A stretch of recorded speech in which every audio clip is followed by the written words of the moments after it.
everyone. We're here with the incredible jazz saxophonist, Mr. Darius. He has arrived in the state of California, gearing up for the Thornton Winery's Champagne Jazz Series with Jonathan Butler. How are you today, Eric? Great. Really looking forward to having a great time tonight with Jonathan Butler and Mesa. It's been an amazing tour this summer. And just really excited to be here. So we're going to have a lot of fun today. And we're excited that you are here. Thank you. So now we're loving your music, your latest music, On a Mission. Tell us a little bit about the process, going through the process of making the CD. Absolutely. Well, On a Mission is actually my 5th album. I've been doing it for a little while. My first album that I released, I was actually 17 years old. And every single album that I make, I approach it differently. I start with like a blank canvas, and I'm like a painter. You know, I'm like, okay, what am I going to do this time? So every time I create an album, my goal is to try to do something I haven't done before. So musically and artistically, I try to stretch myself.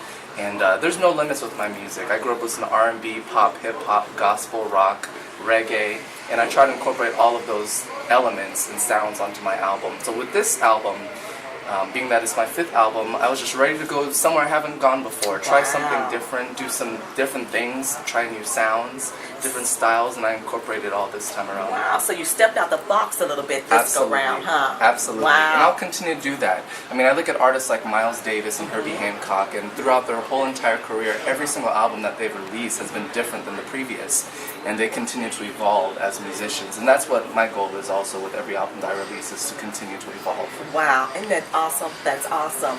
Now, I hear that your father is from Haiti, your mom is from Jamaica. So with that, how did they help you through the journey, the process of success? They were very instrumental in my success. I mean, I was very blessed to have parents that were very supportive from day one. I remember I was 9 years old. I heard the saxophone play at my church, and I just fell in love with the saxophone. The emotion, the spirituality, the soul that came through that saxophone, I was hooked. And I told my parents after church, I want to be able to play the saxophone like him. And my parents bought me a saxophone for my 10th birthday.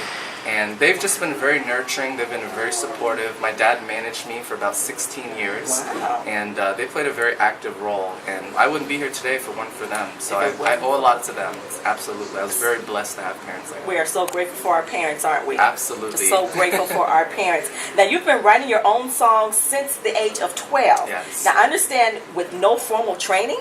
Well, I took private lessons when I first started playing saxophone when I was 10. I was actually studying with that guy at my church. His name was Nolan Cherise, the late Nolan Cherise. And I studied with him for about 6 months.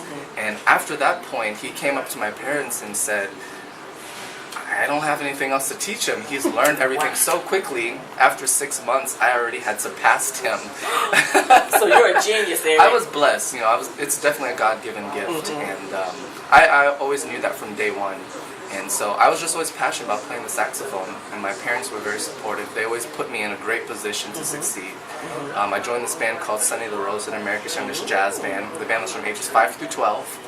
I was 11 years old at the time, and it was just an incredible experience. About 30 kids in the band. The drummer was 7 years old, the lead trumpet player was 9, and we traveled all over the world, performed at the Montreux Jazz Festival in Switzerland when I was 11. And that was kind of like the turning point where I knew that, you know, I was definitely doing something that was bigger than myself, and that I was touching people's lives.